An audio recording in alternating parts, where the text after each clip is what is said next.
ఓం శ్రీ మాత్రే song ఛానల్కి స్వాగతం అండి. సాయినాథుని పాదాలకు శతకోటి పాదాభివందనాలతో చూడండి. సాయినాథుని ఆలయం చాలా బాగుందండి. నిన్న ఒక ఊరికి వెళ్తే అక్కడ కనిపించిందండి. దాన్ని ఇలా వీడియో తీశానండి. అది ఒక ఇంటి యజమాని తన పరిసర ప్రాంతాలలో భక్తితో కట్టించుకున్న ఆలయమే తప్ప ఇంకా ఏం లేదనిపించింది నాకు మాత్రం. చూడండి, ఆ ఆలయము ఆవరణ పరిసర ప్రాంతం చాలా బాగుందండి. చూడండి, ఇలా చెక్కనాలతో గణేష విగ్రహము మరియు తలుపులకు చెక్నాలు కానీ చూడండి ఎంత బాగుందో.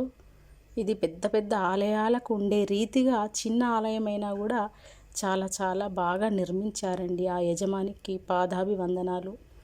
ఆ సాయినాథుని కృప అందరిపైన ఉండాలని మనస్ఫూర్తి